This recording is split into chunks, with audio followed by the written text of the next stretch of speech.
Hello, and welcome to User Experience Design, Understanding Users in Business.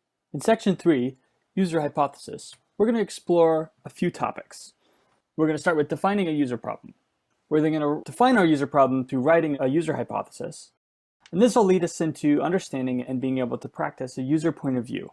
And this user point of view is really useful because we'll write one, and it'll allow us to then think about and iterate on a key aspect of understanding the right problem insights.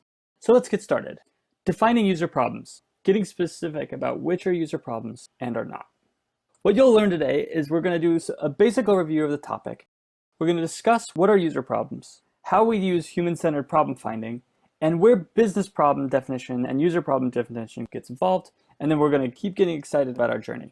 So in this topic, we're going to talk about how we observe, define, test, and fix, same as any other process, and the design thinking process. And we're going to define business needs from user needs. We're then going to talk about how user problems are not always user errors, and then we're going to talk about why we frame problems in the way that we do, because it helps in defining and understanding how our business problem statement leads to our user hypothesis. And this is why UX cares. So when we talk about finding the right problems, we start from an aspect of observing our users. And now our users are part of a larger system potentially, and they also are related to our business in a very key way.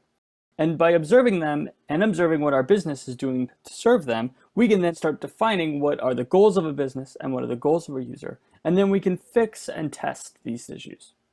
Defining user problems is key because there's a lot of opportunity for which users to interact with websites and apps and products and services, and they only get more complicated or confusing, or potentially simpler by involving a UX designer. Now, by supporting a user and listening to them, we then can start understanding what separates issues in the experience from issues in the hardware, from issues in the technology, from other things that are there. And business and UX are interested in defining this clarity because we can then choose what is worth solving for our users and how that works. Because when we're designing and we're looking through our user research, or we're talking with users, or we're exploring how they engage in things in the world, we're really trying to understand, are we designing the right thing? Right? Is this actually solving the problem that we're supposed to? Is the user actually engaging in that? And then that can lead us to then say, well, actually we can observe and we can relate and build out of that opportunity and the access to say, well, here is a different thing, or here is the right thing that we're going to be designing and building for problems. Because when we start to look at business problems, right, it's more than just getting them to clarify it. It's also saying, well, how do we get from point A to point B? And starting with problems can be very complex, right? They can be design related, they can be how the robot works, they can be technology related, right? They can be how fast is the technology, is the button working, it can be business related.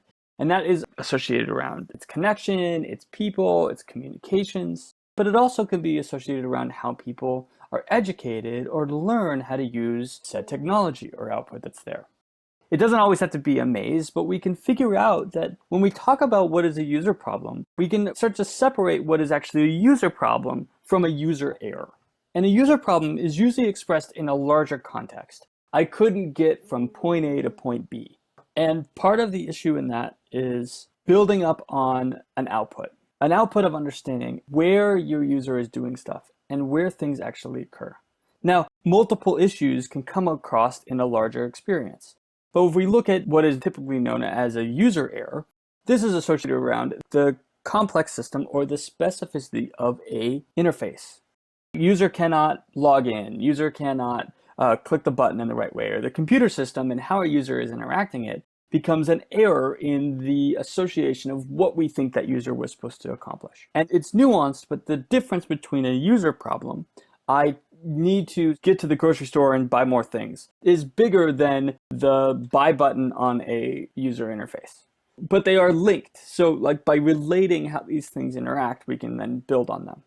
And by understanding that a user problem is not the same as a user error is really about how we can kind of help the value of what UX does, and also help a business understand that sometimes just solving user errors is not actually getting at the root of what the major problem of their user is. Sometimes those are very challenging. And by fixing all of the user errors won't necessarily improve user experience.